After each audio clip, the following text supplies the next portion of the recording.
Madame, Messieurs, bonsoir et bienvenue à cette nouvelle édition du magazine de l'économie actuelle. Stratégie en ce mois de juillet est en mode best-of.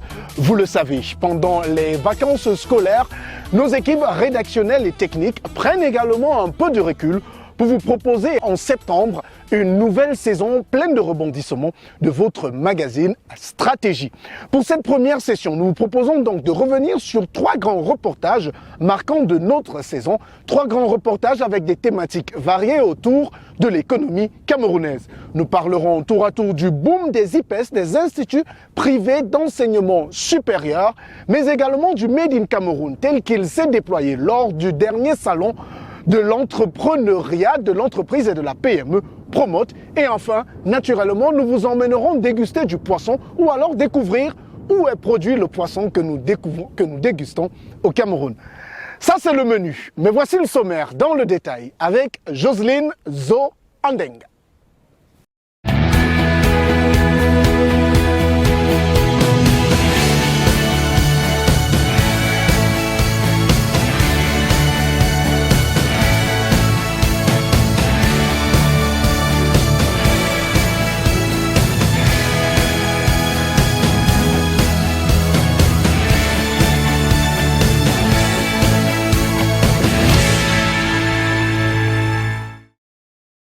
Désirez-vous développer vos capacités en expression orale en maîtrisant les techniques d'animation qui engageront votre audience? Souhaitez-vous maîtriser les techniques de conception et d'animation des formations des adultes en andragogie, respectant le cycle d'apprentissage des adultes? Désirez-vous acquérir des compétences en coaching d'impact en vous appropriant les outils et méthodologies conformes à la déontologie et les canons de la profession? Eh bien, n'hésitez pas à prendre part au programme de certification en coaching Ubuntu by Go Ahead Africa Limited, afin de bénéficier d'une expertise internationale déroulée sur 10 mois intenses de formation en digital, physique et digital, afin de devenir coach ou formateur professionnel certifié.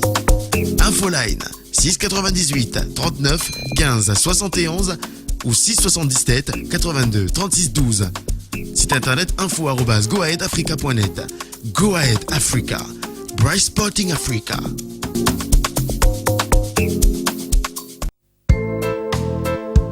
Au sommaire de Stratégie, le boom des IPES et leurs offres de formation, le Made in Cameroun et son déploiement à Promo 2024, et enfin, où et comment est produit le poisson consommé au Cameroun. Bienvenue sur Stratégie, le magazine de l'économie actuelle.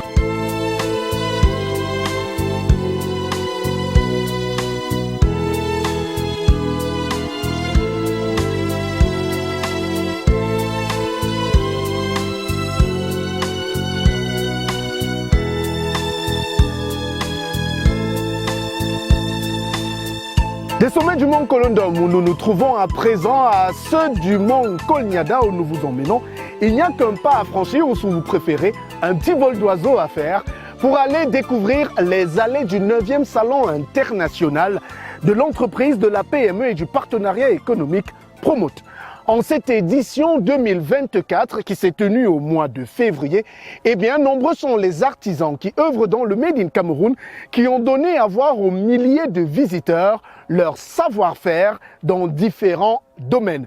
Le monde des bonnes affaires et surtout des affaires à réussite.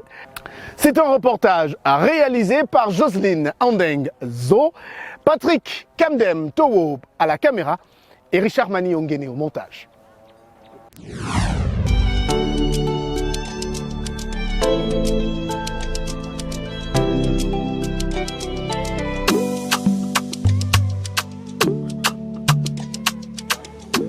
Sur les hauteurs du mont Kolnyada, c'est en grand nombre que les visiteurs et curieux ont pris d'assaut les différents stands installés à l'occasion de la 9e édition du Salon international de l'entreprise, des PME et du partenariat économique Promote. Artisans, institutionnels, tous sont répandus présents à cette édition où le Made in Cameroun occupe une place de choix. Au-dessus de cette marée humaine qui arpente les allées, flottent des arômes aux couleurs locales. Comment le Made in Cameroun s'est-il déployé à Promote? Qu'ont découvert les visiteurs? Quelles sont les institutions qui accompagnent les promoteurs? nous vous proposons une petite balade au cœur du Made in Cameroun à Promote. Nos pas nous conduisent vers un stand bondé d'où s'échappent des fragrances allant du poivre de Pinja aux odeurs qui nous rappellent le pays profond. C'est la marque de parfum Paul Gaby. Si pour certains visiteurs, ces parfums Made in Cameroun sont une nouveauté, il faut dire que l'aventure dure depuis plusieurs années déjà.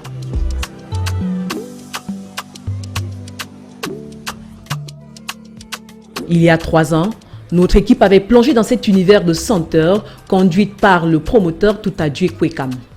Lionel, bienvenue dans la prestigieuse maison de parfum Paul Gaby, la toute première maison de parfum au Cameroun et en Afrique centrale. Alors, ici vous êtes dans l'univers des parfums et je vais vous balader dans cet univers olfactif. Nous avons toute une gamme variée de produits. On va des parfums des gammes féminins, des gammes masculins et également des petits formats de poche, des petites capsules de poche pour pouvoir vous sentir, pour pouvoir vous accompagner partout où vous partez.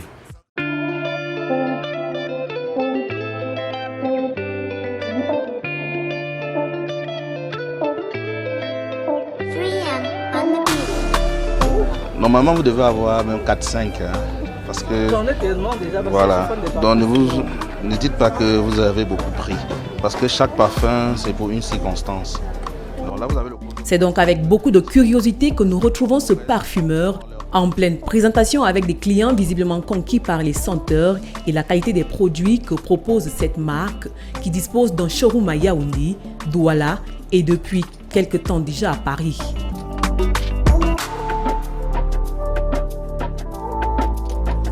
C'est dit qu'en 3 ans, du chemin a été parcouru et le bilan est positif pour Toutadjue Kwekam et sa marque. Bon, on va dire que la marque Paul Gaby se porte très bien. La marque Paul Gaby, les Camerounais, on va dire que tous les Camerounais ont adopté la marque Paul Gaby. Tous les Camerounais ont fait de la marque Paul Gaby un patrimoine national. Donc on va dire tout va bien, le produit se porte bien. Et après, on a beaucoup d'innovations. On a énormément travaillé depuis 3 ans. On a amélioré nos façons nos conditionnements. On a eu d'autres créations olfatives. On a des parfums d'intérieur désormais. On a des parfums pour enfants. Donc, on va dire depuis 3 ans, on a fait du chemin et c'est plutôt satisfaisant. Il y a eu un énorme travail. On s'est conformé à la norme. On travaille, on produit selon les normes les pratiques de bonne fabrication. On améliore, on a eu des consultations, des cabinets d'audit qui sont venus vérifier comment est-ce que nous travaillons. On a amélioré au fil du temps nos méthodes de travail et nos conditions de travail. Donc aujourd'hui, on peut être fier et dire avec fierté que oui, Paul Gaby aujourd'hui a atteint quand même un niveau de satisfaction et un niveau de productivité hyper satisfaisant. Malgré tout, il y a encore des défis. Il y a encore quelques difficultés. Le chemin est encore long. Voilà, le chemin est long, le défi est là, il y a encore énormément à faire, mais c'est pour ça que nous sommes là. Et on se dit que chaque jour, il faut donner le meilleur de soi, il faut aller de l'avant. Ce n'est pas toujours facile, c'est des challenges au quotidien, mais on se dit que oui, ça va se faire et on est plutôt satisfait de la progression et de comment les choses avancent. Pourtant, s'il évoquait des gros soucis au niveau de la distribution que la création de nouvelles boutiques a permis de résorber en partie, Paul Gaby reste confronté aux difficultés structurelles qui plombent parfois le Made in Cameroun. Je suis persuadé que oui, le Made in Cameroun, quand il est bien fait, il ne peut que porter des fruits. Parce qu'après, les Camerounais sont tellement fiers de leur nation qu'ils sont contents de voir des jeunes compatriotes qui font des choses extraordinaires. Et ils sont convaincus parce que aussi le produit il est bien. Parce que ce n'est pas tous ceux qui font le Made in Cameroun qui font bien. Il faut le dire, il y a du chemin. Je le dis parce qu'au départ, oui, ce n'était pas encore ça. Donc on a beaucoup travaillé, on a beaucoup amélioré. Et aujourd'hui, je crois que le produit est un tout petit peu victime de son propre succès. Ce niveau, après 7 années de travail, on s'est dit que la distribution est est un travail, il faut faire un travail de fond pour la distribution. Parce que dans la stratégie, il faut, si le produit est bon, le prix est accessible, il faudrait bien qu'on trouve des endroits ou des coins où on pourra retrouver nos produits. Oui, ces points sont, nous distribuons dans ces grandes surfaces, vous trouvez des produits partout, mais ce n'est pas toujours évident. Ce n'est pas toujours évident parce que nous avançons de fonds propres. Nous n'avons pas la capacité d'augmenter ou d'accroître notre production, notre productivité. Donc du coup, il y a quand même ce problème-là dont souffrent la plupart des entrepreneurs made in Cameroun, le problème de la paye.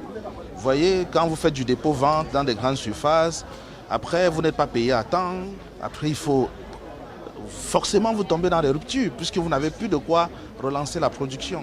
Donc c'est un peu ça que nous décrions avec des partenaires qui redistribuent nos produits. Il faut le dire parce que ce n'est pas mauvais, c'est un manquement et c'est important qu'à cette occasion que nous puissions décrier ce manquement pour pouvoir peut-être attirer leur attention parce qu'on travaille dessus et c'est forcément déjà une habitude pour ces partenaires-là. Donc c'est comme un cri de cœur. Il faut le dénoncer aussi pour dire que nous souffrons de ça et c'est pas bien.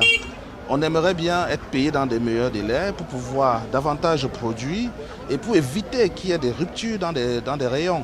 Parce que les ruptures de stock sont liées justement au fait que nous ne sommes pas payés à temps et nous ne pouvons pas relancer la machine.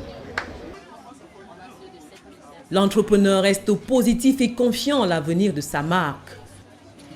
Chaque jour est une nouvelle victoire pour lui et surtout chaque nouvelle gamme annonce des jours meilleurs à venir. Dans ses rayons à cette édition de promo, de nouveaux produits qui annoncent les couleurs de l'ambition de la marque, Paul Gabi a bien l'intention de conquérir le monde. Dans toutes les grandes métropoles, on aura conquis le monde dans 5 ans. Donc le plus important, c'est d'habituer les Camerounais davantage à consommer le produit, que ça rentre vraiment dans les habitudes de consommation, qu'on trouve tous les étudiants, tous les élèves du secondaire, tous les enfants, tous les ménages puissent consommer le produit. Parce que c'est ça le Made in Cameroun. Si nous produisons, c'est pour les Camerounais. Et c'est les Camerounais qui doivent davantage vendre le Made in Cameroun en montrant que c'est un bon produit. Donc je pense que dans 5 ans, on sera vraiment en train de faire le tour du monde avec la marque Paul Gabi. Des senteurs aux saveurs et il n'y a qu'un pas que nous franchissons avec plaisir. C'est ainsi que notre périple sur les dédales du Palais des Congrès nous conduit vers le stand de la coopérative COP-TPA Logonnerie, produit à Yagua dans la région de l'extrême nord Cameroun. Amadou Wadjiri, que nous retrouvons 2 ans après son passage dans l'édition spéciale consacrée au riz made in Cameroun, est également dans cette édition. Si à l'époque, il ambitionnait de mettre 25 000 tonnes de riz sur le marché camerounais chaque année, aujourd'hui il annonce avec fierté son ambition de booster la production actuelle grâce à l'extension de son usine d'égrenage pour une capacité de 5 tonnes de riz par heure. De quoi réduire les importations de riz annuelles du pays. Voilà justement le cluster du riz de Yagua, alors que nous avons appelé cluster Yagua Rice City, dont est en évolution. Nous sommes en train de travailler sur un projet d'une riziculture, de la riziculture contractuelle, avec 300 groupements de riziculteurs qui travaillent sur 4500 hectares. Donc ça va nous permettre de garantir une matière première nécessaire pour notre unité de décortiquage. Donc d'autant plus que nous sommes à une phase semi-industrielle et maintenant on est en train de mettre une chaîne industrielle d'une capacité de 5 tonnes par heure pour injecter 15 000 tonnes du riz sur le marché. Donc justement nous sommes en train de travailler sur la structuration, le mode de gouvernance et en train d'intégrer également des innovations parce que dans le cadre du cluster, on va mettre une stratégie qu'on appelle e-voucher. Avec e-voucher, il est question de mettre à la disposition des riziculteurs des intrants, alors les services agricoles mécanisés à la récolte pour améliorer donc la gestion post-récolte pour limiter les pertes au niveau de la récolte et pouvoir également rentabiliser au niveau de l'usine pour améliorer notre rendement à l'usinage. Donc voilà un peu le travail que nous faisons sur le cluster. Avec plus de 200 000 tonnes de riz thaïlandais importés en 2023, Le Cameroun se place 3e pays importateur de cette spéculation sur le marché international. C'est surtout 2 fois plus que la production locale estimée à environ 120 000 tonnes par an. Une tendance qui met en lumière certaines réalités du marché du riz au Cameroun, où 80% de la consommation locale est issue de l'importation. Pour Amadou Ouadiri, le chemin est encore long vers une autosuffisance dans ce domaine. Dans le fonctionnement du cluster, comment ça se passe? Les petits riziculteurs, quand ils récoltent, il faut pouvoir les payer. Donc quand nous collectons donc, le riz, pas dire qui est la matière première, que nous destinons donc à l'usinage au niveau de nos unités de transformation. Donc il y a un véritable défi de financement, il y a un défi au niveau de la technologie. Et l'autre problème même d'ailleurs, d'autant plus que la production chez nous est en train d'augmenter, avec le projet Viva le Rhône, vous connaissez bien, ça va doubler et puis il faut une technologie bonne pour transformer ça. Parce que sinon, le riz se retrouve en train d'être exporté de manière frauduleuse vers le Nigeria. La présence du riziculteur est une sorte de rappel à l'ordre pour les consommateurs, mais aussi une opportunité de rencontre et d'échange avec d'autres entrepreneurs afin d'œuvrer pour le développement des entreprises camerounaises actant dans le secteur du Made in Cameroun. Dans le cadre du salon Promote, qui est l'un des plus grands salons d'entreprise au Cameroun, donc d'abord au niveau du stand que vous voyez, on arrive à prospecter davantage les consommateurs pour qu'ils connaissent un peu quel est le riz camerounais, quel est le riz local, quel est son avantage comparatif, non? Parce que c'est un riz naturel qui sort directement du champ, on le met à la disposition des consommateurs, ça n'a pas de produits chimiques et le goût il est différent, le parfum il est naturellement parfumé, c'est pas l'ajout d'arôme. Donc voilà un peu l'une des parties de l'avantage d'être au salon Promote. Et l'autre avantage, c'est les rencontres B2B et B2G avec le gouvernement, les entreprises, donc pour voir quelles sont les innovations, quelles sont les nouvelles stratégies. Ce matin, par exemple, et depuis hier d'ailleurs au Hilton, ici au Palais de Congrès, on est avec l'Union européenne qui est venue avec une nouvelle stratégie de financement du secteur privé ici au Cameroun. Donc voilà, on est en train de profiter davantage, échanger avec les différents partenaires, prospecter les clients pour qu'ils connaissent davantage le riz local. Et d'ailleurs, le riz local, il est de meilleure qualité. Un coup d'œil panoramique au stand et l'on s'aperçoit que le secteur agroalimentaire est fortement représenté sur la place. Des boissons au chocolat en passant par les poulets pantalonnés et les viandes séchées, le secteur de l'agroalimentaire fait étalage de son savoir-faire et livre aux consommateurs le fruit de son labeur. La cosmétique, la pharmaceutique et l'ameublement ne sont pas en reste. Un développement notable du secteur Made in Cameroun qui découle du travail effectué en amont par des acteurs institutionnels parmi lesquels on peut compter le FNE, Fonds national de l'emploi. Pour cette occasion, le fonds a opéré un déploiement particulier de 10 promoteurs sélectionnés dans différents domaines et issus des 10 régions du pays.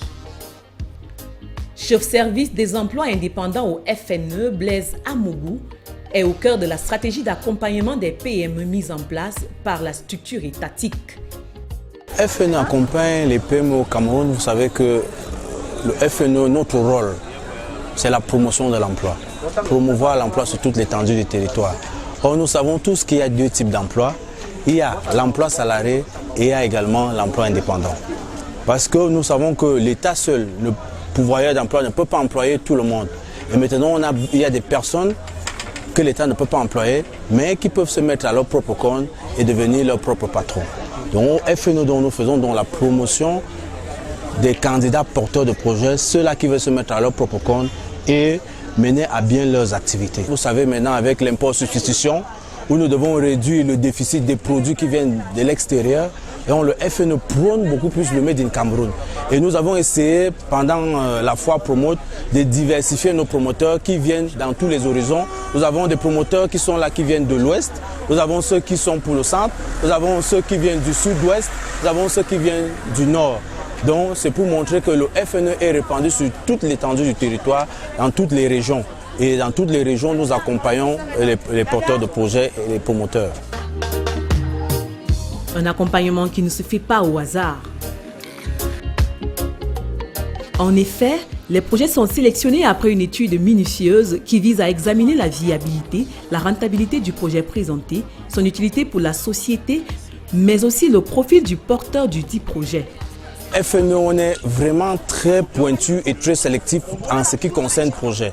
Le projet en lui-même, vous pouvez arriver au FNE, vous n'avez qu'une idée. Vous n'avez qu'une idée de projet. Nous travaillons à ce que nous puissions mûrir cette idée. Elle devienne mature. Et lorsqu'elle est mature, nous essayons de monter un business plan pour qu'il soit bancable, un business plan bancable. Et lorsqu'il est bancable maintenant, nous voyons comment est-ce qu'on peut l'accompagner financièrement. Au FNE, nous accompagnons des projets de façon spécifique en fonction non seulement du porteur de projet, parce que nous savons qu'il y a également l'adéquation profil promoteur qui joue un très grand projet. Donc il y a d'abord sur le volet du projet proprement dit s'il est rentable, est-ce qu'il est bancable, est-ce qu'il répond à un besoin, et également sur la personne en elle-même, est-ce qu'elle est capable, elle a les atouts, les capacités ou les qualités de pouvoir porter son projet. En fait, le montant du financement est en fonction du besoin exprimé. Lors de l'évaluation, on évalue son besoin en termes de matériel, en termes d'équipement et en termes de matières premières, ce dont il a besoin. Voilà comment nous essayons d'évaluer le besoin. Et maintenant, nous avons des plafonds, les plafonds de financement au niveau du FNE. Parce que nous savons que nous, on finance des micro-projets.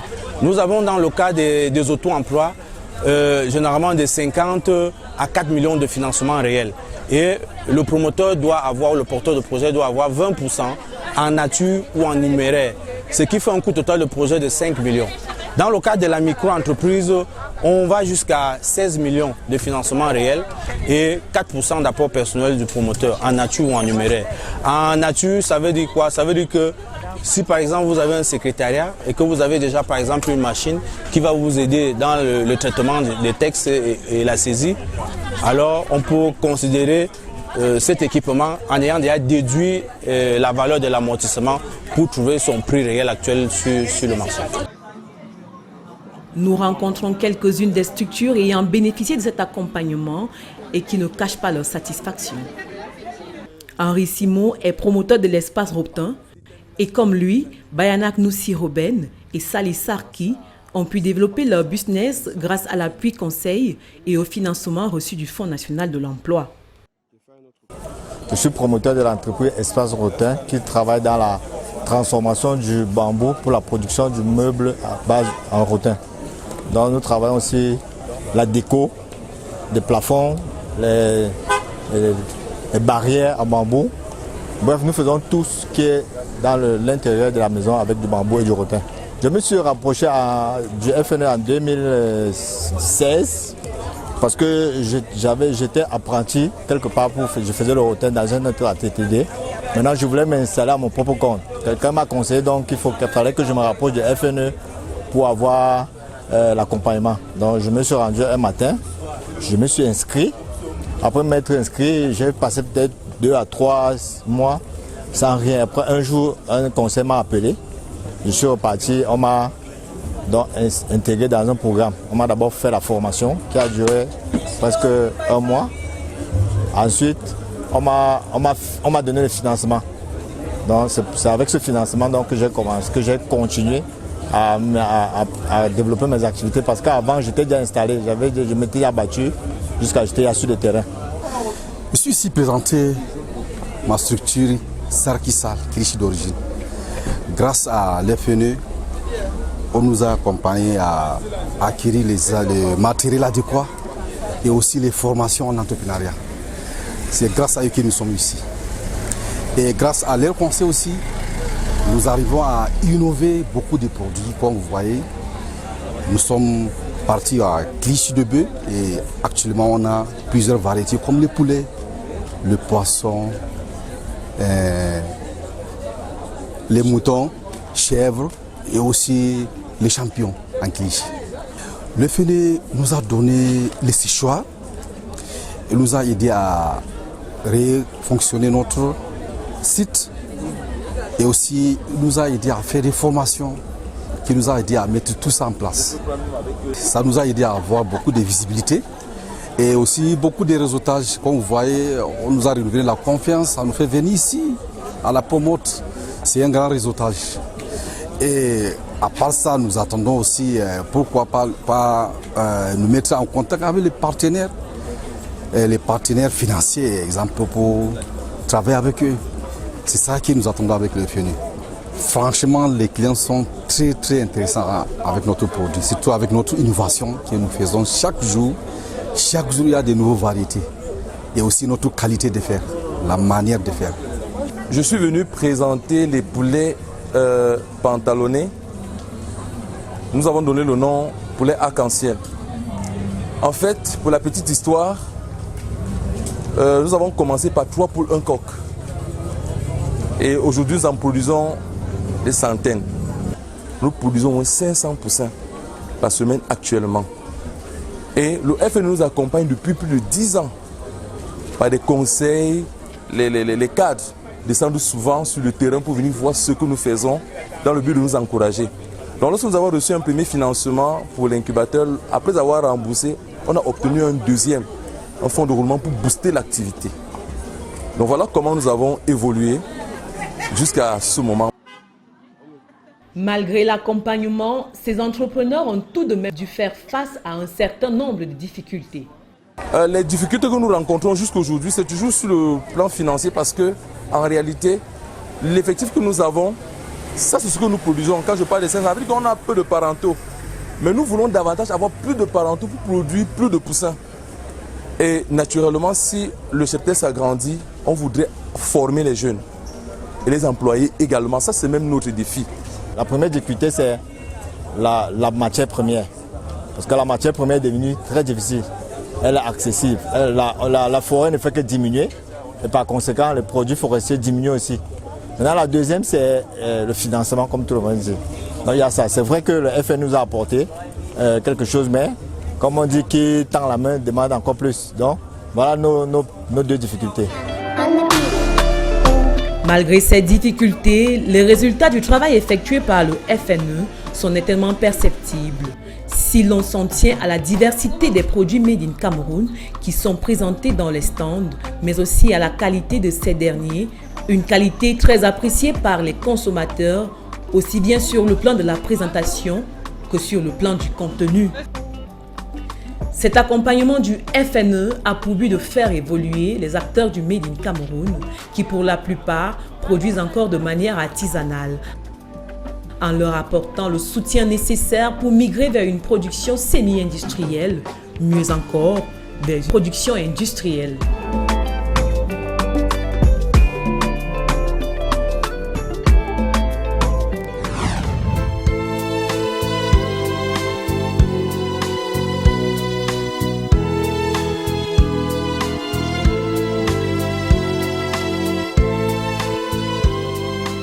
Dans quelques heures, ils seront des milliers à frapper nouvellement aux portes des universités camerounaises à la poursuite de leurs études après avoir décroché naturellement leur baccalauréat. Pour ces milliers de Camerounais s'ouvre une nouvelle page de leur instruction qui se déroulera peut-être pour certains, au sein d'instituts privés d'enseignement supérieur qui pullulent dans les grandes villes camerounaises. Combien en compte-t-on à Yaoundé ou à Douala? Des centaines, voire presque un millier, qui proposent une offre diversifiée en termes de formation et contenu de cours. Mais qu'est-ce qui peut expliquer ce boom spectaculaire des IPES en moins de 10 ans dans notre pays? Quelles sont les offres de formation qui ont cours actuellement dans ces différents instituts? L'enquête a été menée au mois de septembre dernier pour marquer le coup avec la rentrée scolaire 2023-2024. Une enquête signée Cynthia Dunang, Patrick Kamdem et Richard Mani Ongene au montage. Leur parcours semble tracé. Le choix des instituts privés d'enseignement supérieur semble décisif dans un contexte marqué par la conjoncture. Pour leurs parents, ces IPES sont de bons plans pour une raison ou pour une autre. Enquête sur ce qui fait courir les Camerounais dans les IPES. Ce qui me motive à l'Institut Matanfen, c'est l'encadrement et l'enseignement aussi est très rigoureux envers nos jeunes enfants, vu que le dehors est devenu très délicat. Donc il faut envoyer les enfants où l'encadrement est suivi. C'est ma première fille qui intègre l'Institut Matanfen et je souhaiterais intégrer les autres avec le temps. pour se présenter quelque part, pour déposer. On vous demande au départ, vous aviez fait quoi? C'est ça. Alors si vous n'aviez rien, vous partez dans une université officielle. Vous arrivez là-bas, vous n'avez pas de formation. Vous avez juste une littérature dans la tête. C'est ça. Donc d'autres partent là-bas pour venir dans un institut privé.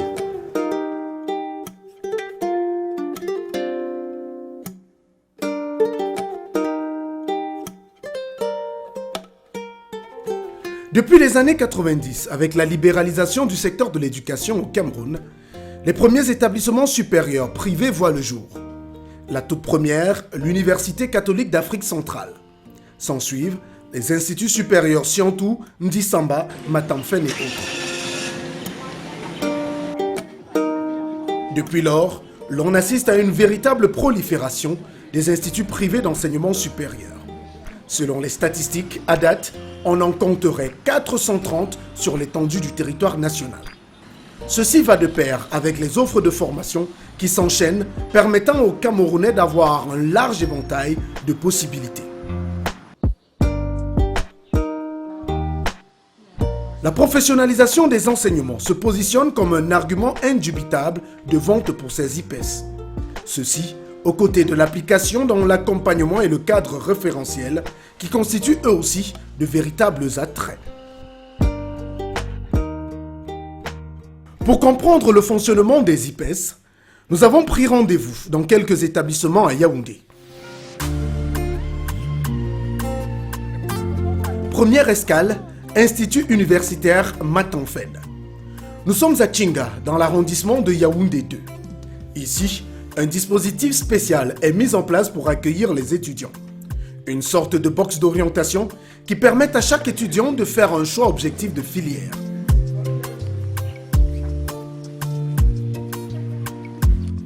Pour nous accueillir et nous guider, nous avons pris rendez-vous avec Dorval Nzouetom, directeur de la communication à l'Institut supérieur Matamfen. Bonjour madame et bienvenue à l'Institut universitaire Matamfen. Alors nous avons donc des formations dans 5 grands domaines. Le premier domaine de formation, c'est le domaine de la gestion. Dans ce domaine de formation, vous avez des filières comme génie logique, vous avez des filières comme communication, vous avez des filières comme gestion des ressources humaines, vous avez des filières comme banque et microfinance, vous avez des filières comme gestion logistique et transport, tout ce qui a trait à la gestion, sans oublier la filière phare qui est la filière comptabilité et gestion des entreprises. À part ce grand domaine de gestion, nous avons un autre domaine qui est le domaine de l'informatique. Dans ce domaine-là, vous avez des formations comme informatique et génie logiciel, vous avez des formations comme maintenance des systèmes informatiques. Nous avons également informatique industrielle et nous avons enfin commerce et marketing numérique dans le domaine de l'informatique. Nous avons un autre grand domaine qui est le domaine de la santé. Dans ce domaine de la santé, nous avons principalement sciences infirmières, nous avons également techniques de laboratoire et d'analyse médicale. Nous avons un domaine qui est le domaine de droit. Ce domaine, c'est un domaine très vaste parce qu'à l'intérieur, nous avons le droit public et nous avons le droit privé.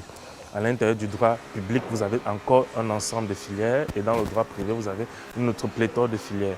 Nous avons le domaine des technologies. Dans le domaine des technologies, vous avez des filières comme bâtiment, vous avez des filières comme géomètre topographe, vous avez également des filières comme travaux publics et tout ce qui a trait aux nouvelles technologies. Et on va terminer par le domaine de la communication et de l'information. À l'intérieur, on retrouve des filières comme le journalisme, communication des organisations et tout récemment, une filière communication et marketing digital. Voilà donc les grands domaines de formation de l'Institut universitaire Matamfen.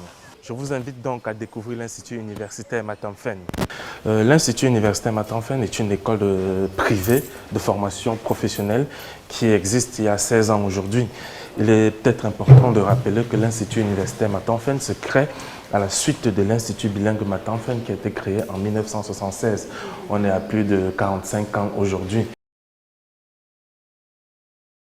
C'est le laboratoire informatique pour les cours pratiques des filières maintenance des systèmes informatiques, mais aussi des filières informatique et génie logiciel. C'est un laboratoire très prisé puisqu'il a une capacité de 71 postes. Et il faut dire que tous ces appareils sont connectés entre eux, ils ont une interconnexion, ils sont en réseau. C'est d'ailleurs cette interconnexion qui encourage le ministère à choisir toujours ce laboratoire comme centre d'examen pour les filières maintenance des systèmes informatiques ou génie logiciel. Si l'ISMAT reste généraliste, Plusieurs autres institutions ont opté pour la spécialisation. Que ce soit à l'École supérieure de commerce et de gestion des entreprises, Subdeco, à l'École supérieure de commerce et de gestion, ESCG, ou à l'Institut supérieur de formation aux professions immobilières, IFPI, où nous sommes allés, la professionnalisation et l'accompagnement sont de mise et constituent le principal attrait. L'exigence de notre école et le respect des normes au niveau de la France fait que nous ne pouvons pas aller à plus de 25 dans une salle. Donc, et à côté de ça, il y a l'exigence du concours. Mais au jour d'aujourd'hui, en 8 années, nous avons formé, je dirais, plus de 200 jeunes Camerounais qui sont passés par nos campus. Beaucoup sont en France. Parce que comme nous faisons des prépas délocalisés, les étudiants qui entrent en première année ici ont une exigence de 2 années sur le campus et les meilleurs vont en France, systématiquement. Ils vont continuer 3e, 4e, 5e année. Ceux qui ne peuvent pas partir en 3e année ont encore l'opportunité de rester pour la 3e et la 4e année. Donc l'exigence fondamentale, c'est qu'en 5e année, tous nos étudiants doivent être en mobilité vers la France. Parce que c'est des diplômes français qu'ils reçoivent. À Subdeco, nous avons des références dans tous les postes, surtout au niveau des banques. Voilà. Et de 2004 à aujourd'hui, Subdeco n'a pas que formé des Camerounais, formé des cadres dans tous les pays d'Afrique centrale. Jusqu'aujourd'hui, on les forme. Pas plus tard que ce matin, nous avons enregistré 2 Tchadiens qui sont venus s'inscrire à Subdeco. Comprenez que hier, j'ai reçu un Centrafricain qui va d'ailleurs revenir ce matin avec sa petite sœur pour faire une formation à Subdeco. Vous comprenez? Subdeco forme des hauts cadres et nous avons un bilan très positif. Je vous disais, on est actuellement un minimum de 4000 hauts cadres formés. La particularité de l'IFPI Sup, IFPI et IFPI Sup, c'est que déjà, l'IFPI Sup côtoie l'IFPI. C'est-à-dire la formation supérieure côtoie la formation professionnelle. Ceux qui comprennent savent que dans la formation professionnelle, on est pratique, on est opérationnel. Et dans la formation universitaire, on est un tout petit peu théorique. Mais sauf que, pour le cas de l'IFPI Sup, nous nous arrangeons dans nos curricula à faire en sorte que nos apprenants, après un certain nombre d'heures de cours, 3 mois, 4 mois, commencent à être opérationnels. On les approche de la réalité. La méthodologie chez nous veut que pour chaque filière, nous échangeons au départ avec les étudiants sur l'objectif à atteindre. Et qu'on voit les compétences requises par la réglementation pour les métiers qu'ils veulent faire exercer après leur formation et qu'ils comprennent pourquoi on a introduit certains modules dans leur programme pour leur donner les compétences. Donc ça permet ainsi que chaque fois qu'ils ont un module, ils se repositionnent par rapport à l'objectif qui est métier pour voir ce que ce module apporte comme élément dans leur formation, dans leurs compétences futures. Et franchement, quand c'est mené de cette manière-là, on n'a pas de chômeurs chez nous. Alors aujourd'hui, l'Institut universitaire Matanfen offre à peu près 300 stages par an. Un étudiant qui commence sa formation en première année et qui la termine en 5e année, il passe 5 ans chez nous. Les 5 ans-là, il a à peu près 1 an et demi de stage. En première année, il a droit à 2 mois de stage. En deuxième année, 2 mois de stage. En troisième année, 3 mois de stage. Quatrième année, 6 mois de stage. 5e année, 6 mois de stage. Quand vous faites le cumulé, vous êtes à peu près dans 1 an et demi de stage. Si l'étudiant a la chance de faire son stage dans la même entreprise, je pense qu'il a aussi beaucoup de chances qu'une entreprise qu'il a vue de première année en 5e année le recrute. Donc, première chose, les stages académiques proposés par l'école sont un moyen pour faciliter l'insertion professionnelle des apprenants. Deuxième chose, l'Institut universitaire Matanfen a mis sur pied avec ses anciens qui ont réussi un réseau des anciens qui facilite l'insertion des jeunes. En 16 ans d'existence, l'Institut universitaire Matanfen a formé à peu près 14 000 étudiants.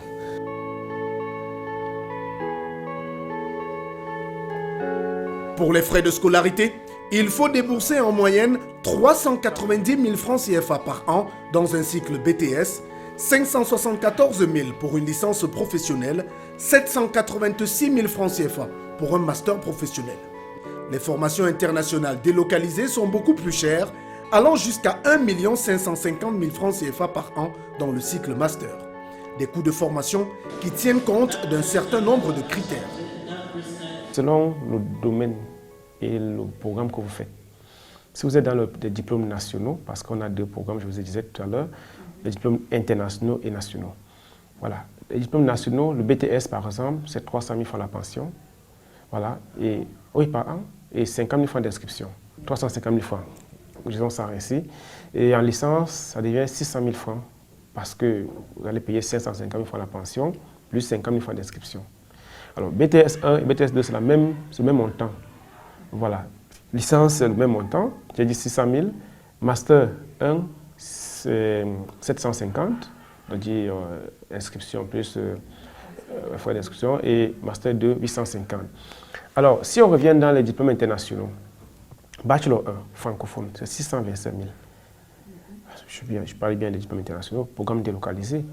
Bachelor 2, c'est 1 million. Et Bachelor 3, c'est 1,5 million. Bon, je dis ça comme ça.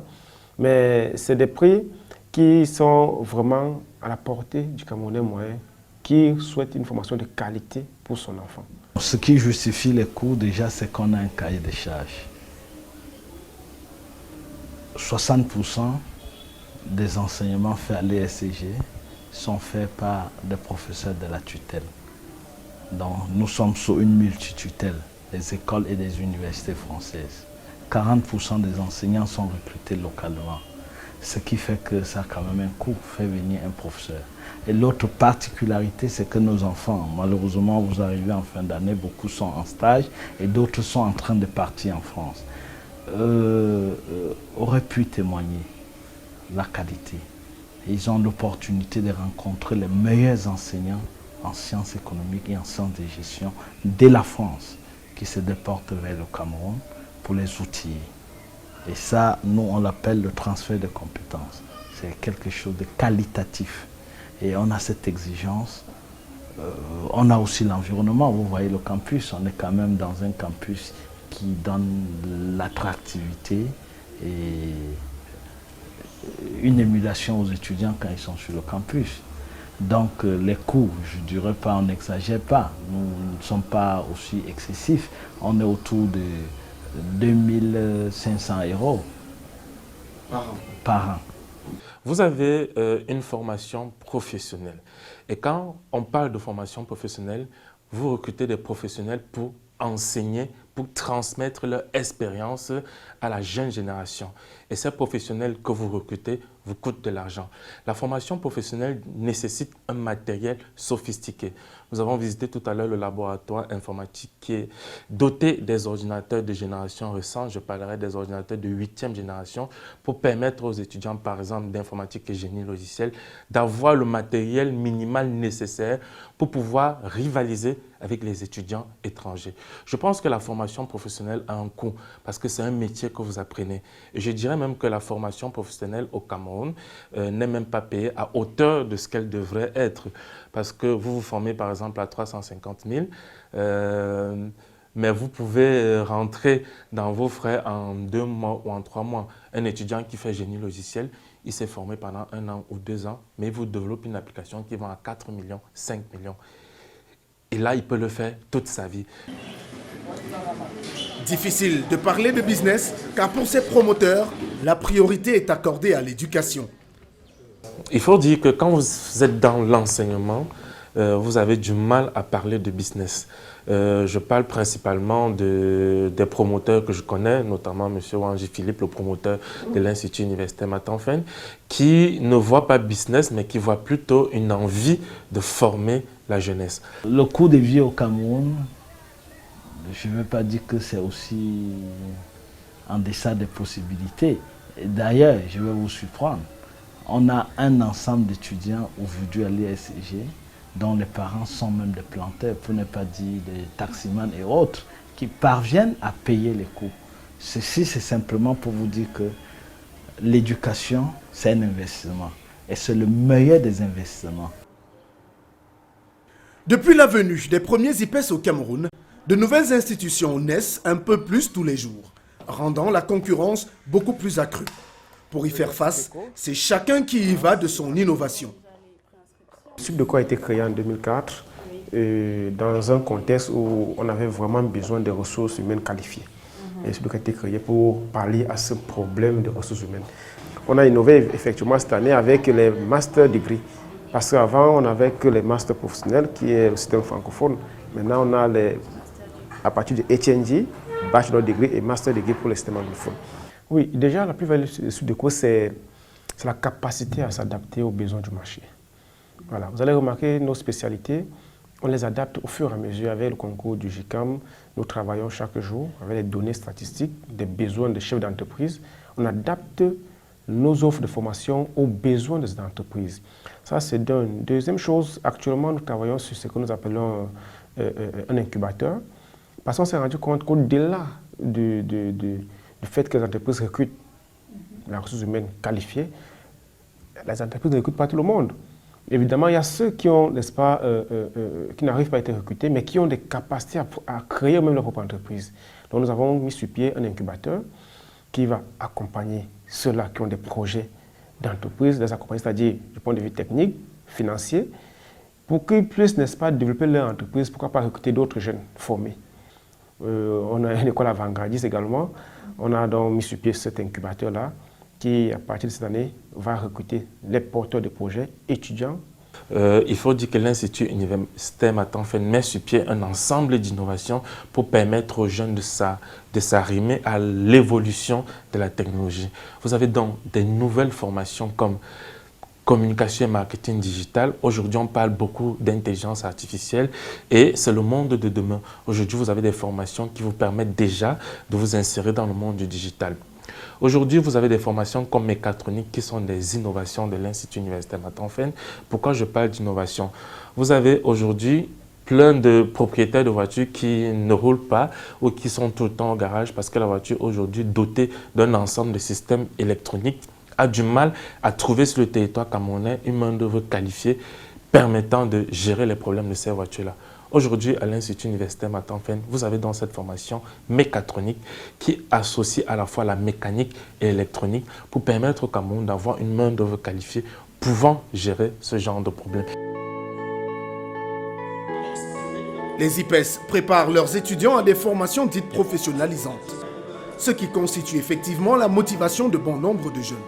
Pour cela, ils sont nombreux à éviter les universités classiques qui, selon eux, ne font que dans la théorie pour rechercher un savoir-faire. 2 ou 3 ans de formation à un métier suffisent pour se frayer un chemin dans le monde professionnel. Toutefois, il demeure que plusieurs raisons justifient l'entrée dans le cycle des IPES, chacun ayant ses standards et ses ambitions. J'ai eu le bac en 2021. L'année passée, j'étais à l'université de Yaoundé 1, en Guayaquil. Je faisais la filière physique. La différence entre le public et le privé, le public d'abord, ils ne prennent pas trop de temps pour expliquer un cours. Donc le cours est un peu vague, ce n'est pas trop détaillé. Les cours ne se sont pas plus en présentiel, donc on en voit plus dans les groupes, les polycopiés. Donc, et le privé, en fait, on prend plus de temps à expliquer, réexpliquer, afin que l'élève ou l'étudiant puisse bien comprendre. Selon les statistiques, les inscriptions dans l'enseignement supérieur au Cameroun se situent autour de 600 000 étudiants par an. En 2020, le marché de l'éducation représentait un peu plus de 1000 milliards de francs CFA pour une contribution de 4% au produit intérieur brut. Pour les parents, le coût n'influence nullement la qualité de la formation voulue pour leurs enfants. C'est à mon niveau et c'est abordable. Je ne suis pas pour la première fois à mettre mon enfant dans une institution privée. Au départ, j'ai commencé avec mon premier fils qui a d'abord fréquenté à Gentla. Vous connaissez à Gentla qui est au niveau de Diankwaban. Voilà, la pension était très chère. La pension elle a 1 300 000. Mais j'ai parvenu à payer cet argent pendant 2-3 ans. Alors il est revenu là à l'Institut Intel. Bon, il a fini là, j'ai payé la pension. Au niveau du coût de la formation, les parents, ça dérange, mais pas tellement. puisque ma maman, elle n'a pas trop, mais elle se bat. Et j'ai les grands frères aussi qui m'aident et tout ça.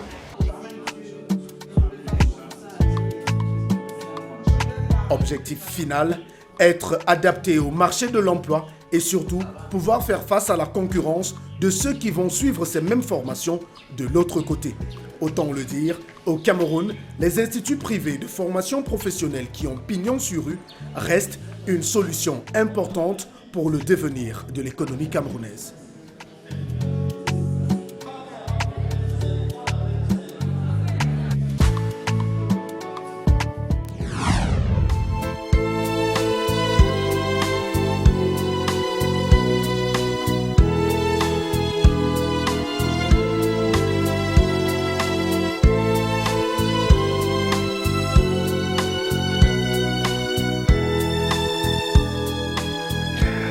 Pour la dernière halte de cette édition du magazine Stratégie, je vous propose une petite pause à table pour aller déguster ensemble du très bon poisson.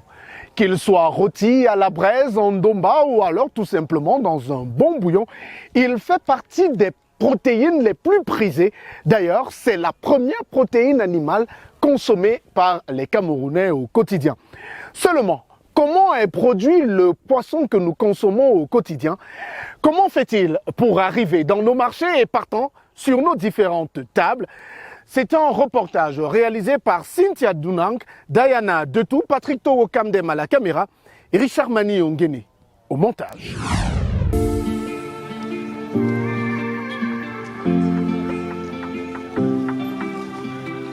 Selon les statistiques du ministère de l'Élevage, des Pêches et des Industries animales, le poisson constitue la principale source de protéines animales au Cameroun et la quantité moyenne de consommation annuelle de poisson par Camerounais est de 11 kg. Pour les 25 millions d'habitants que compte le pays, la demande est estimée à 500 000 tonnes par an. Des besoins couverts de façon équilibrée par la production locale et l'importation. À ce jour, difficile de quantifier de façon précise la production locale de poissons tant les chiffres disponibles sont pour le moins disparates. Alors que le Premier ministre, chef du gouvernement au Parlement en 2022, faisait savoir que le Cameroun a produit 169 000 tonnes de poissons, des chiffres des institutions spécialisées telles que l'Agropole Poisson logé au Minipat parlent de 330 000 tonnes de production locale. Seule constance, le volume des importations. 194 000 tonnes en 2022, ce qui représente plus de 134 milliards de francs CFA dans la balance financière, faisant du poisson le deuxième produit alimentaire plombant la balance commerciale après le riz au Cameroun. Ce n'est pourtant pas faute pour le pays d'avoir un potentiel énorme en matière de pêche et de production piscicole. Outre les nombreux grands fleuves et cours d'eau, le pays dispose entre 300 et 400 km de côtes avec plus de 3000 marins enregistrés pour la pêche. Si les hautes mers de Kribi et Yupoué ainsi que l'Oignon représentent des zones d'approvisionnement avérées de poissons frais pour le marché camerounais, il est important de relever que nombreux sont ceux qui se lancent de plus en plus dans la production du poisson d'eau douce. Comment se développe la filière ? Quelle est la capacité de production de ces pisciculteurs? Quelles techniques utilisent-ils? Enfin, comment le gouvernement accompagne-t-il les producteurs? Zoom sur la production locale de poissons au Cameroun.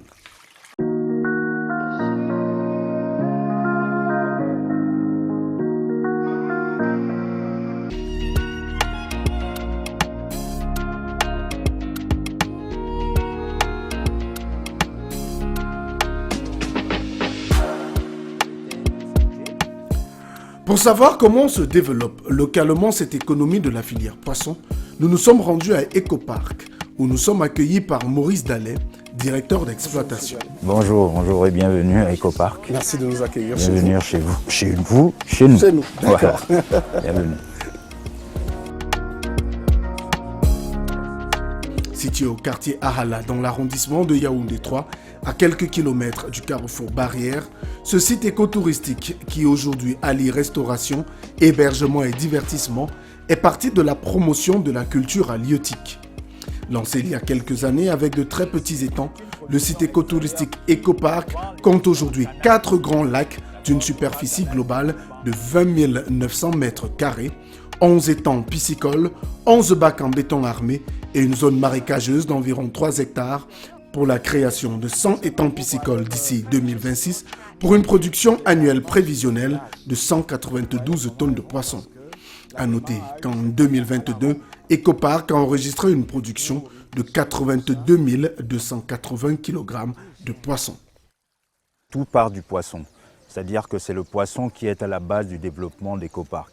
Autour du poisson maintenant, nous avons mis tout ce qui concerne, comme je vous ai dit, les loisirs et les hébergements, la restauration, parce que quand on vient à Ecopark, effectivement, on ne vient pas spécialement que pour le poisson.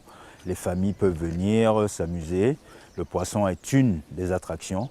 Maintenant, tout autour, il est construit d'autres activités. C'est-à-dire que le poisson, comme je l'ai dit, qui a été à la base et qui continue d'être, parce que nous avons, comme vous pouvez le voir, 4 grands lacs qui sont très très empoissonnés. Plus loin, vous verrez tout à l'heure tout un développement d'un projet piscicole avec quelques aides, notamment du Minepia, et que nous sommes en train de développer. On avait plusieurs petits étangs et l'idée est venue aux promoteurs de un peu casser tous ces digues et d'en faire des lacs, parce que les lacs, sur le plan visuel déjà, c'est plus beau et ça ne change rien, le poisson est toujours là avec toute sa diversité. Sur ce site, 2 types d'élevage sont pratiqués. L'élevage naturel qui se fait dans les lacs et étangs, d'une part, et l'élevage en bac, d'autre part. Si le second est plus difficile et plus coûteux, il reste néanmoins le plus rentable et le plus maîtrisable. Outre les silures qui sont les plus présents dans les étangs, Ecopark produit aussi 5 variétés de poissons, dont le tilapia, le poisson vipère, le kanga et la carpe commune. Depuis 2021, Ecopark s'est lancé dans un vaste projet visant à accroître considérablement sa capacité de production en la faisant passer de 90 à 4000 tonnes de poissons par an. Pour cela, 100 étangs de 300 mètres carrés chacun sont actuellement en cours d'aménagement pour un investissement global estimé à plus de 1,7 milliard de francs CFA, dont un financement de 595 millions de francs CFA du ministère de l'économie, de la planification et de l'aménagement du territoire, soit 35% de l'enveloppe globale.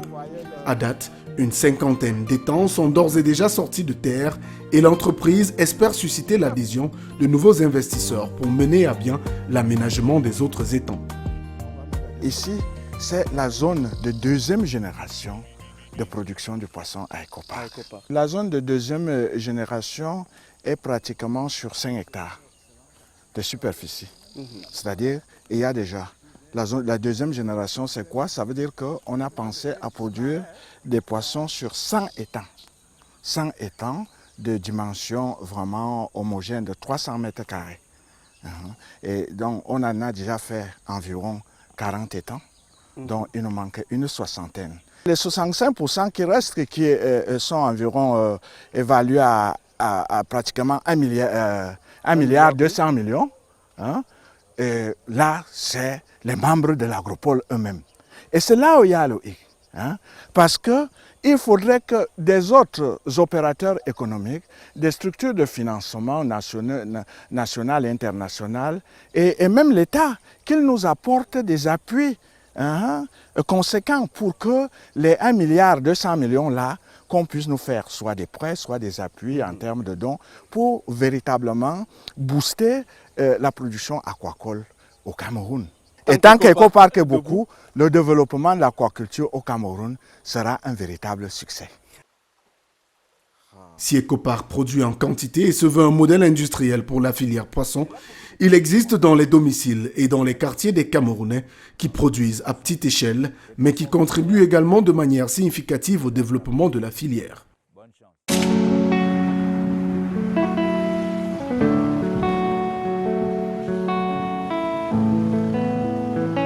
Cap sur le quartier Anguissa.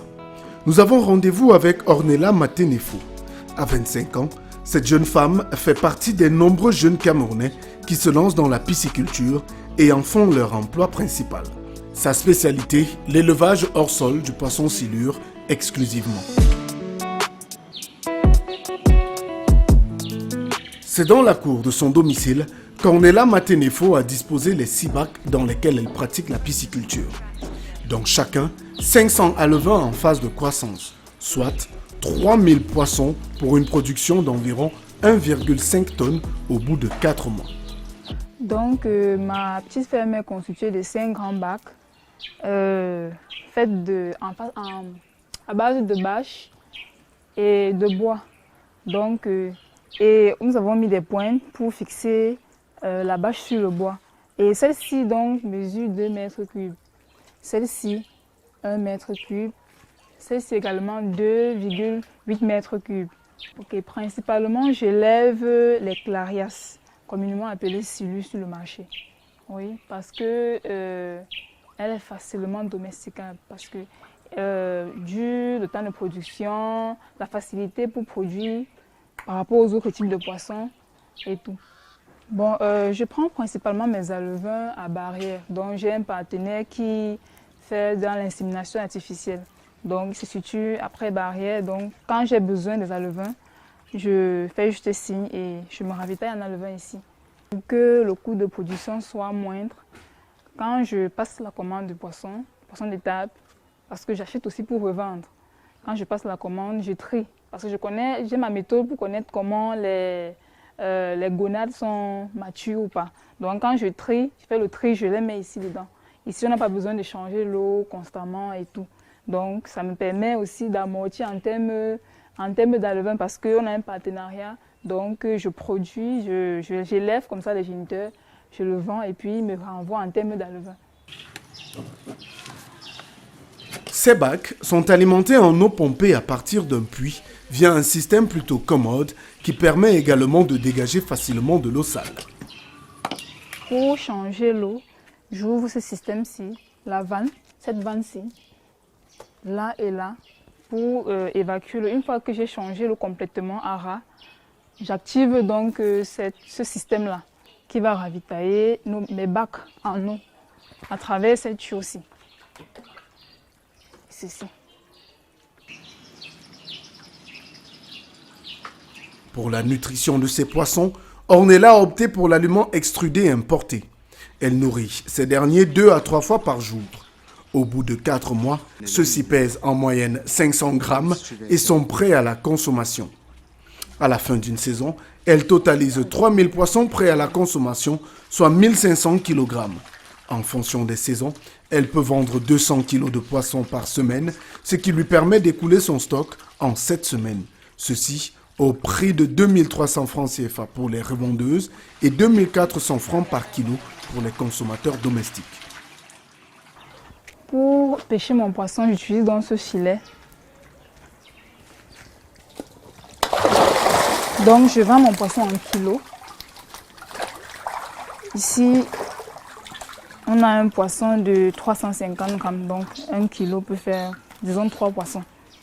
Mes prix varient en fonction de mes clientes, de la fréquence à laquelle le client vient prendre le poisson chez moi. Aussi en fonction de la quantité. Donc à partir de 10 kilos en montant, je laisse le kilo à 2300. En deçà de ça, c'est 2400.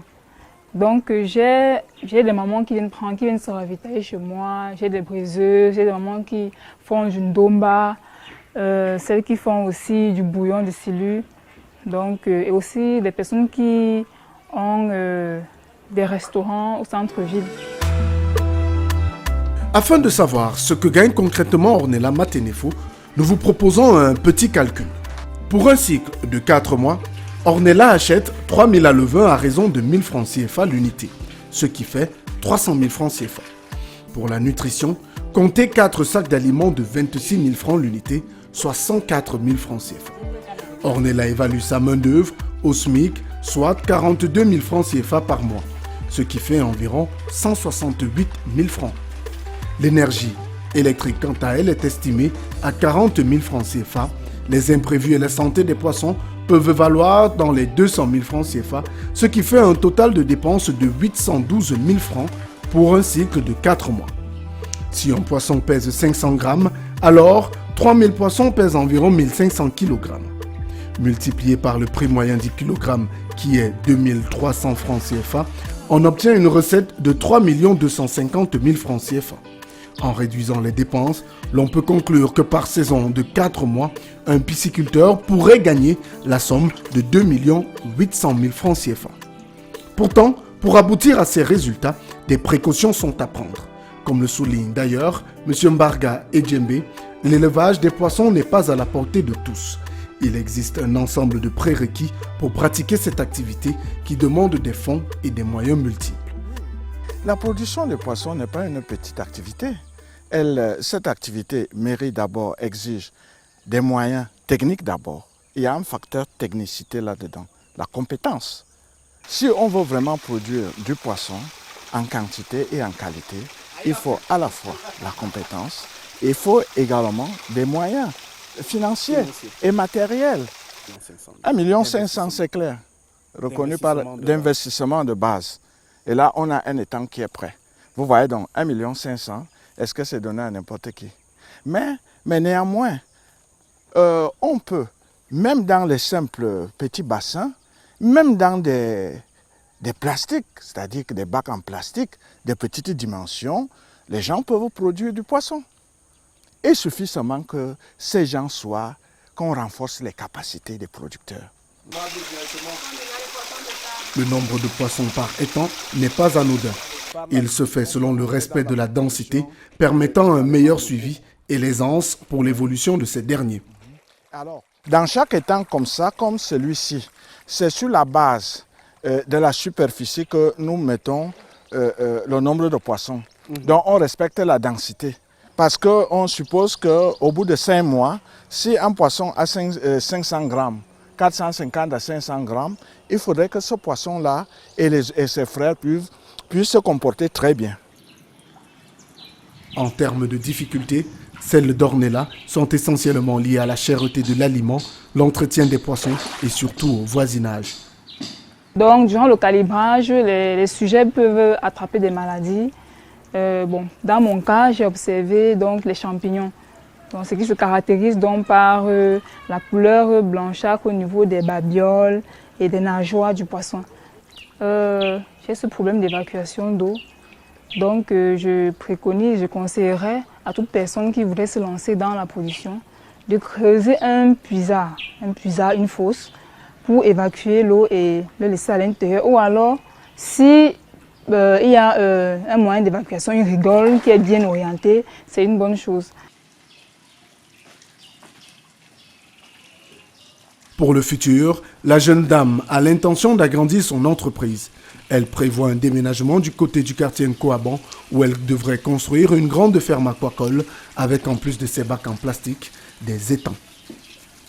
Même si elle évolue de manière autonome, Ornella est porteuse d'une initiative importante aux yeux du gouvernement qui a par ailleurs mis en place le programme Agropole en vue de relever le niveau de production nationale de poissons.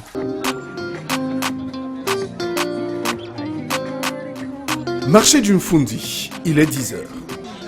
Comme à l'accoutumée, les embouteillages sont au rendez-vous dans les allées. Difficile de se frayer un chemin au milieu des vendeurs ambulants qui circulent ça et là. Les acheteurs, quant à eux, vont et viennent dans tous les sens, alertés par les cris incessants des vendeurs les hélant. Entre clients et commerçants qui marchandent, les affaires vont bon train.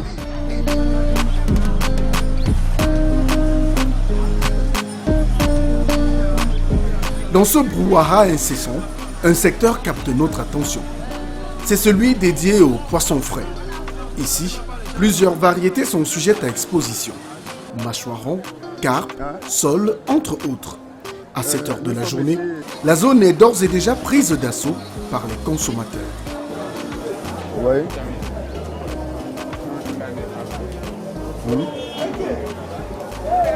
Ça va, non? Dans un contexte où le poisson congelé, bien que plus abordable en termes de prix, est de moins en moins apprécié, le choix est vite fait pour les consommateurs camerounais. J'aime bien venir ici parce que c'est du très bon poisson et je préfère plus le frais au congelé. Parce que quand je prends du frais ici, je ne suis jamais déçu. Je suis sûr de ma qualité du poisson et on peut le déguster dans plusieurs sauces. Soit je fais du bon bouillon, soit je fais une sauce mbongo. Donc à toutes les sauces, ça peut être mangeable. Tant que c'est du frais, c'est sûr. J'aime le mâchoire parce que c'est le poisson frais, c'est le poisson de chez nous. Je suis côtière. Je le prépare en plusieurs versions. Je le fais dans le ndomba, je le fais dans le mbongo, je le fais dans le bouillon. Bon. Si sur ces étals on trouve du poisson frais en abondance, la concurrence demeure rude avec les importateurs de poissons congelés qui représentent encore 80% des parts du marché. Je suis cuisinier, chef, 2 étoiles. Ici, là, les gens mangent essentiellement du congelé parce que la conjoncture ne leur permet pas de manger du bon poisson qui est pêché chez nous et qui coûte extrêmement cher. Je dis bien extrêmement cher. Comment se porte le business du poisson made in Cameroun? Quel est le pourcentage de consommation et quel est son impact sur le plan économique? Stratégie mène l'enquête sur le poisson que consomment les Camerounais.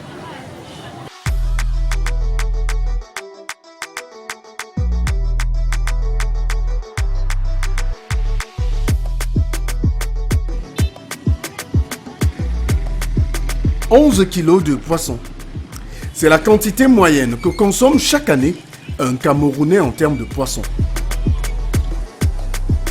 Un taux qui atteste du fort potentiel de consommation de cette spéculation qui représente 9,5% des besoins totaux de la population. D'après les statistiques du ministère du Commerce, le plus sollicité est le maquereau, consommé par 70% de la population camerounaise. Avec une demande annuelle de 500 000 tonnes, le Cameroun, friand de poissons, se voit obligé d'importer du poisson surgelé afin de satisfaire les ménages.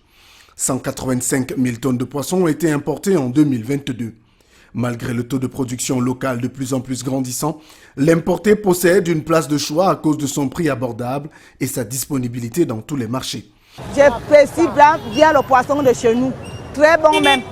Très bon, mais c'est cher. C'est cher. Je suis obligé d'acheter mon maquereau pour faire la sauce d'arachide avec.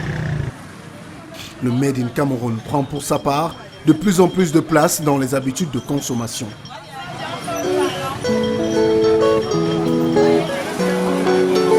Nous sommes à la Reine-Mère, poissonnerie spécialisée dans la commercialisation du Made in Cameroun. Implantée au marché du Mfundi depuis plus de 10 ans, cette enseigne propose du poisson frais en provenance des hautes mers et des cours d'eau du pays. Ici, ménagères, restauratrices ou revendeuses, chacun trouve son compte. Gabriel Mbende est le responsable commercial de cette enseigne. D'entrée de jeu, il tient à nous faire visiter les étals dont il est particulièrement fier. Ici, vous êtes à la poissonnerie à la Mesa, la reine du frais. Oui.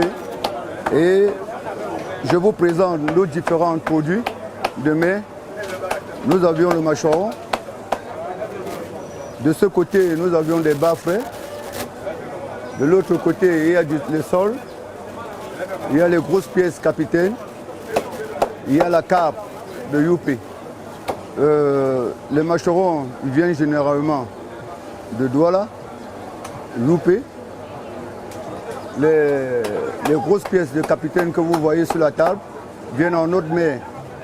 Les sols, Kribi, et les bars sortent du Kribi. Nous avions un véhicule approprié, frigorifique, qui transporte nos produits très tôt le matin à 4h30 pour la destination de Yaoundé. Une fois ravitaillée, la Reine-Mère dispose d'un stand d'exposition et de 2 grandes chambres froides dans lesquelles les poissons sont conservés.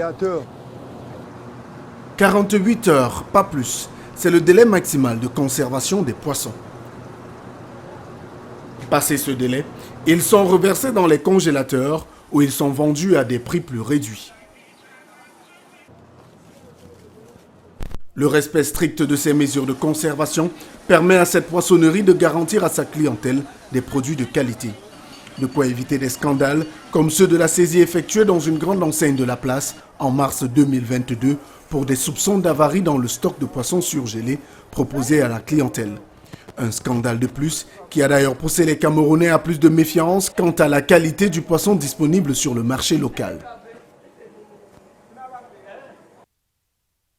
Ici, la vente se fait au kilogramme et les prix diffèrent selon les variétés. En moyenne, 1200 kilos de poissons sont écoulés chaque jour dans un cycle de vente qui est de 48 heures. Nos produits sont des produits locaux qui coûtent à un prix abordable. Nous les pesons en kilos. Si la demande est de 10 kilos, nous la vendons. En 20 kilos, nous la vendons. Voilà, quand nos produits arrivent en bon terme, que vous le voyez exposés sur la table, les macherons coûtent 2500 francs le kilo. Les bars coûtent 4800 francs le kilo. Les sols coûtent 5000 francs le kilo. Les larges sols, que vous appelez les capotes, à 5000 francs le kilo. Et les grosses pièces, que vous les voyez, les grosses pièces bas et les grosses pièces capitaines, les grosses pièces carpe, nous la vendons au prix différentiel. Les capitaines, par exemple, est à 3500 francs le kilogramme. Les bars est à 2800 francs le kilogramme. Les carpes loupées est à 3800 francs le kilogramme. Vous voulez le macheron?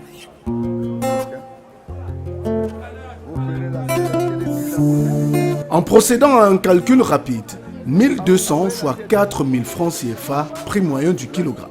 Nous avons un montant estimatif de 4 800 000 francs CFA de recettes par jour. S'il est de notoriété qu'un kilogramme de poisson frais est vendu dans les ports de pêche en moyenne à 2500 francs, entre le transport et la logistique, cette poissonnerie gagnerait entre 500 et 1000 francs CFA par kilogramme de poisson vendu, ce qui fait environ 1 200 000 francs de bénéfices journaliers selon nos estimations. Au-delà des bénéfices qui semblent intéressants, une poissonnerie, c'est avant tout un écosystème entrepreneurial qui permet de nourrir des dizaines de Camerounais au quotidien. Entre chargeurs, écailleurs, maintenanciers et autres petits commerçants qui s'y greffent, cette enseigne revendique pas moins de 25 emplois directs et indirects créés rien qu'au marché du Fundi. Seule grande difficulté, les coupures incessantes d'énergie électrique qui obligent la poissonnerie à disposer d'un groupe électrogène afin de maintenir constante la chaîne du froid.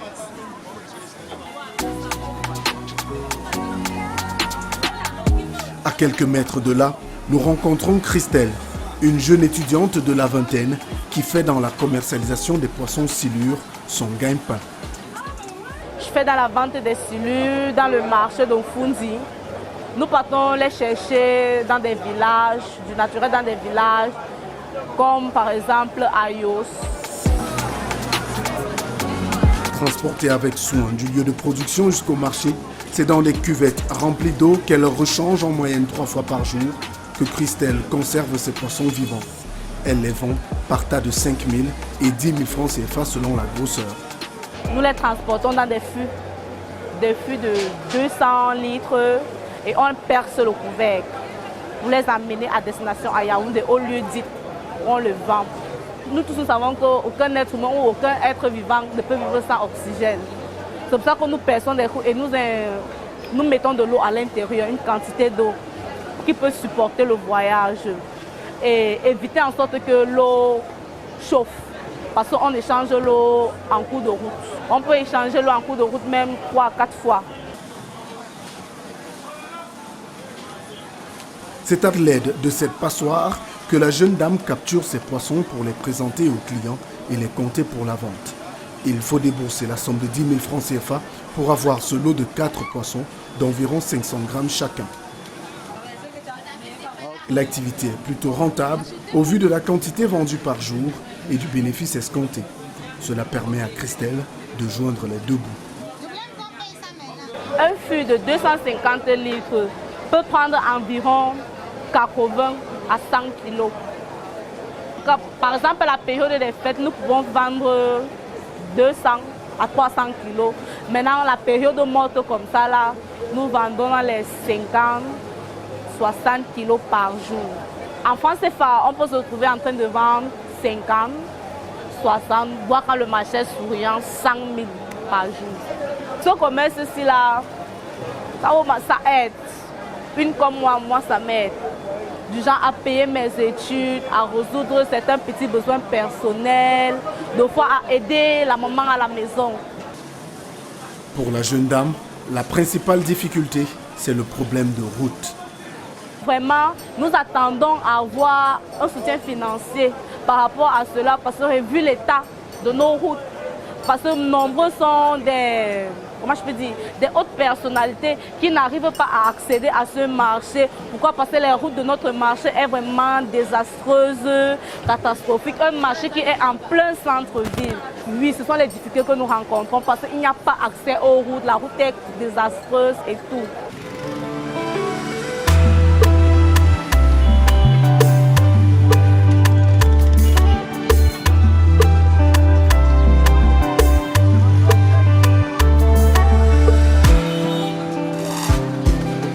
Comme elle, Christian est un jeune Camerounais qui s'est lancé dans la vente des poissons frais depuis bientôt 2 ans. Sur sa petite table au marché de Vombi, où nous le retrouvons, il les classe par tas de 500, 1000 francs, 1500 et 2000. Il y a tout genre de poissons.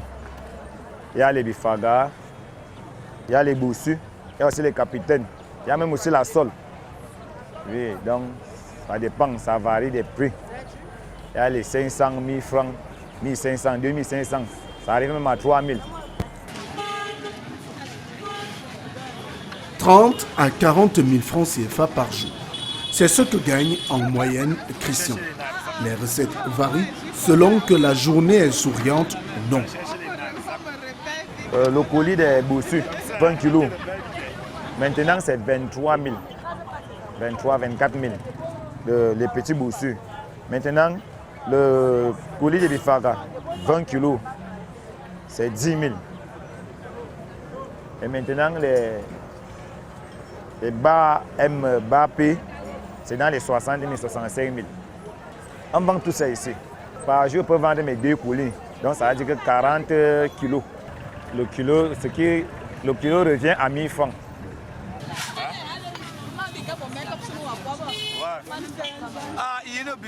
Si la consommation des ménages occupe une place importante dans le marché du poisson local, les restaurateurs en proposent également de plus en plus à leur table, attirant de nombreux Camerounais friands de mets savoureux.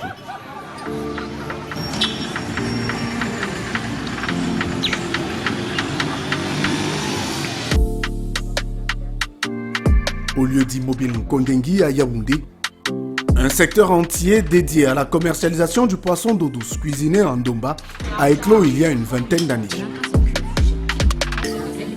Nous y avons rendez-vous avec maman Monique. Installée ici depuis une quinzaine d'années, la quinquagénaire est en quelque sorte une doyenne des lieux. Je fais dans le poisson d'eau douce depuis 8 ans.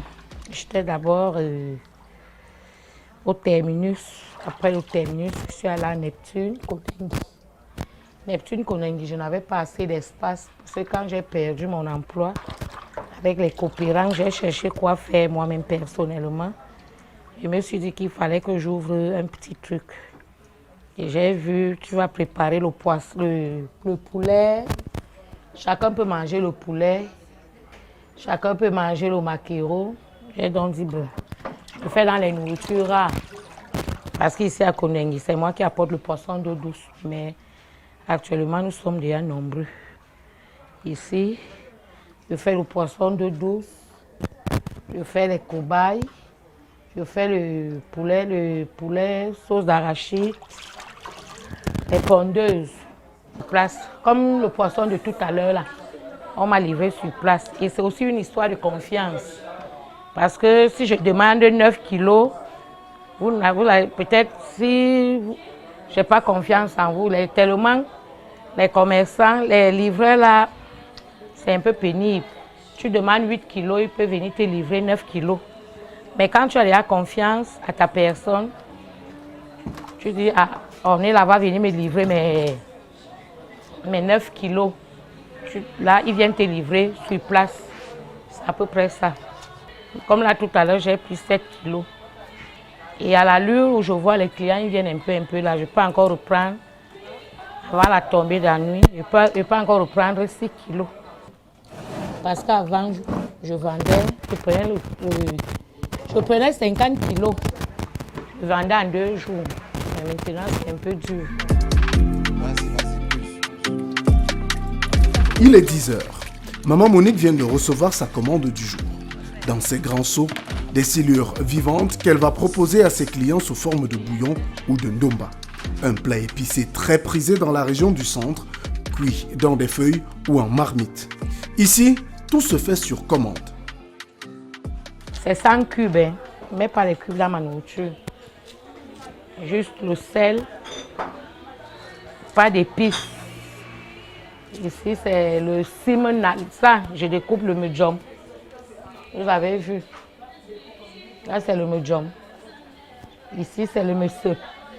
Un fruit de tomate et du piment.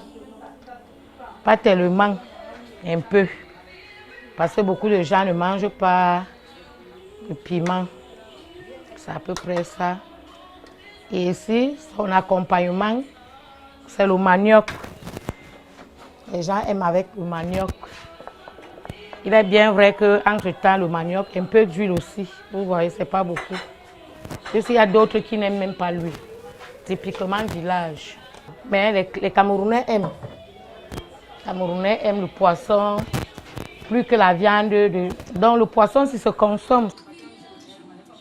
Pour un plat, comptez entre 2500 et 3000 francs CFA en fonction de la grosseur du poisson. Comme accompagnement, Maman Monique propose du manioc à ses clients. Pour la recette journalière, comptez entre 50 et 60 000 francs CFA pour un bénéfice compris entre 10 et 15 000 francs par jour. J'évalue mes plats selon les grosseurs. Oui, selon la grosseur, 2000, 2500, 3000, 5000, selon la grosseur. Ça dépend des jours. Je peux arriver ici, je vends plus. Je peux arriver que peut-être, comme aujourd'hui, je suis à 20 plats. Et il n'est que peut-être 17 heures. Je peux encore avoir les plats en vente là. Paul Bafou est un client régulier de Maman Monique. Au-delà de la qualité des plats de la restauratrice, c'est l'attrait particulier pour le poisson made in Cameroun qui amène dans cet espace. Et je mange ici depuis 4 ans, au moins. Et c'est toujours pour du poisson. C'est le poisson qui m'amène ici. Voilà. Oui, c'est le poisson qui m'amène ici. Voilà. Et c'est toujours pratiquement le même poisson d'eau douce, hein, bio, de chez nous, quoi. Oui, franchement, par là, je n'ai jamais été dessus. Ici, depuis que j'y viens. De par mon goût, quand vous regardez, c'est beaucoup plus naturel. Hein, vous n'avez pas l'impression de manger du papier, comme pour le poisson congelé. Hein, et puis, généralement, les poissons congelés aussi, on ne connaît pas l'origine. Hein. Voilà, combien de temps ça a mis dans les bateaux et tout ça.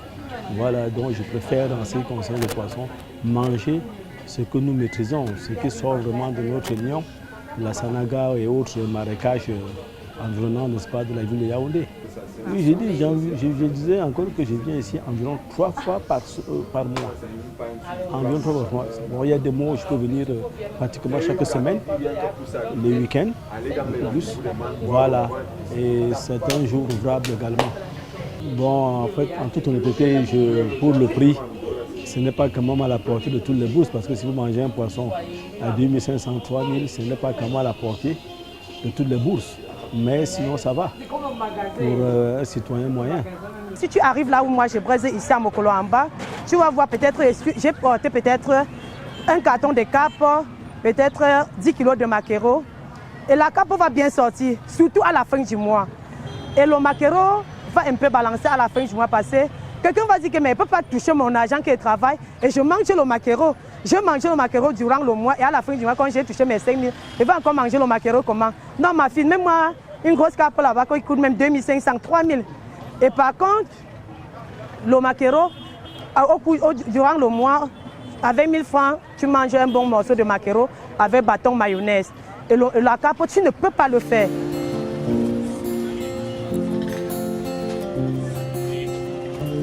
Petit à petit donc, le Made in Cameroun se ferait une place de choix dans les assiettes des Camerounais. De quoi soutenir de façon durable la production locale qui permet à ce jour de couvrir un peu plus de 50% des besoins du marché en poissons de qualité.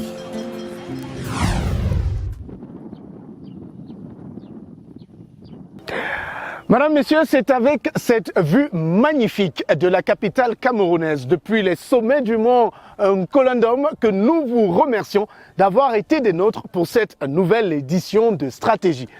Merci particulier à notre équipe technique pilotée de main de maître par Alain Gobert-Kwam avec Richard Mani Ongene et Patrick Towokamdem à la caméra stabilisée. Prenons rendez-vous dans un mois pour une nouvelle édition du magazine Stratégie. Cette fois-ci encore, on vous proposera 3 grands reportages best-of pour revenir sur ce qui était particulier durant cette nouvelle saison. Bonsoir.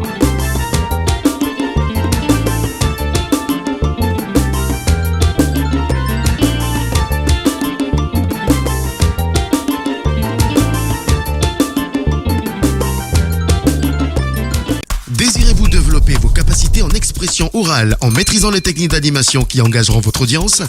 Souhaitez-vous maîtriser les techniques de conception et d'animation des formations des adultes en andragogie respectant le cycle d'apprentissage des adultes?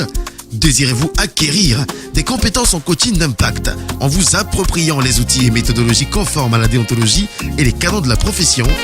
Eh bien, n'hésitez pas à prendre part au programme de certification en coaching Ubuntu by Go Ahead Africa Limited. Afin de bénéficier d'une expertise internationale déroulée sur 10 mois intenses de formation en digital, physique et digital afin de devenir coach ou formateur professionnel certifié. Infoline 698 39 15 71 ou 677 82 36 12. Site internet info@goaheadafrica.net. Go Ahead Africa. Bright Sporting Africa.